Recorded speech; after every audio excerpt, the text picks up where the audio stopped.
It's a privilege, you see. Not every random Jimmy should get one. Those people should earn their citizenship, I always say. How have you earned it? Son, shut up. Acquiring citizenship is hard, but it can be just as hard to get rid of it. We're talking requirements, fees, bureaucratic hurdles, and so on. And even if you're doing everything to the letter, it's still possible your country just won't let you go.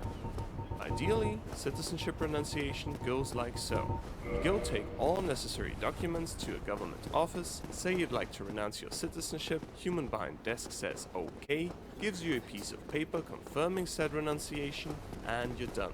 Ideally. In reality, every country can design this process as it wants though. There is the Universal Declaration of Human Rights, saying that everyone has a right to change their nationality, meaning citizenship, but it's not quite that easy. In practice, you don't change your citizenship, but acquire one, and shortly before or after that, drop the other one. So you can't just show up and ask a civil servant to swap your French citizenship for a Micronesian one. Citizenship switching service would be pretty nice, it doesn't exist though. But before we go deeper into the renunciation jungle, a quick word about ethnicity, nationality, and citizenship. Ethnicity means there's a people, and through language, descent, culture, personal preference, and so on, you're a part of it. No written confirmation or documentation needed. Citizenship, on the other hand, is only given out by states and confirmed in official records and documents. In a nation-state, most citizens have the same ethnicity. For example, Austrian citizens also being part of the Austrian people. Doesn't have to be that way though. You can just as well be an Austrian citizen of Croatian, Catalonian, or Kurdish ethnicity. Nationality lies somewhere between ethnicity and citizenship, because it's sometimes used synonymously with the one, then the other, and sometimes as a kind of citizenship light, with only part of the rights and duties of full citizenship. US nationals, for example, when they are not also US citizens, can vote in local but not state or federal elections. The point being, nationality is really imprecise, so let's just use citizenship so we're all on the same page. Now we know what citizenship means. How do we get rid of it? As easy as possible is the process in Tonga. Only one condition required: a foreign citizenship. As soon as you do, waltz right in, present your foreign passport, and you're already done. Here's your confirmation. That's it. That's it. Have a nice day. Never thought traitor. Tonga does not have a legal process for renouncing your citizenship. You have an absolute ban on dual citizenship without exceptions. Acquiring any other citizenship immediately invalidates your Tongan one. Such an auto-renunciation, though usually not as strict, can be found in lots of countries without fully accepted dual citizenship, like Austria. Piece of shit. Have Austrian citizenship or get any other, you lose it automatically, just like in Tonga.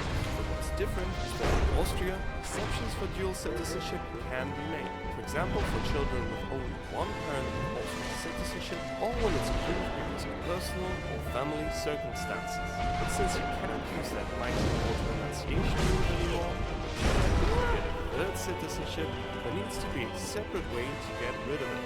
And for that, you do have to tick a few more boxes. Besides having another citizenship, you also need to have completed the military or civil service if a man between 16 and 36, and can't have committed any crimes punishable by more than 6 months, except if you've been living out of the country for more than 5 years at a time. Then those two conditions fall through. Finally, you pay 50 to 100 euros in fees, and your renunciation's all done. If you're now asking, can I renounce my Austrian citizenship without having any other? I'm a child of the earth, not a momentary state.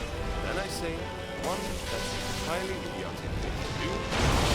No, you need to have another citizenship always.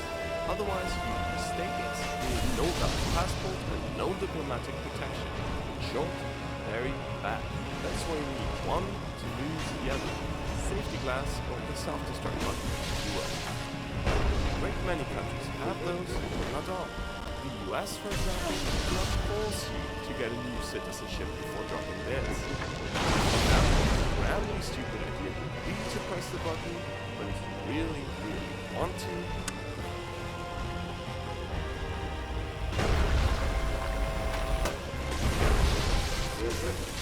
instead, they have all kinds of other requirements though. It's not enough to just get another citizenship and you're done. There are two ways of getting rid of your citizenship: relinquishing and renouncing. Isn't that the same thing? It is not, but good question. Relinquishing works by acquiring another citizenship, moving to another country, or crazy things like serving in an enemy military or treason. But for the relinquishment to be valid, you have to do it with the intention of losing citizenship.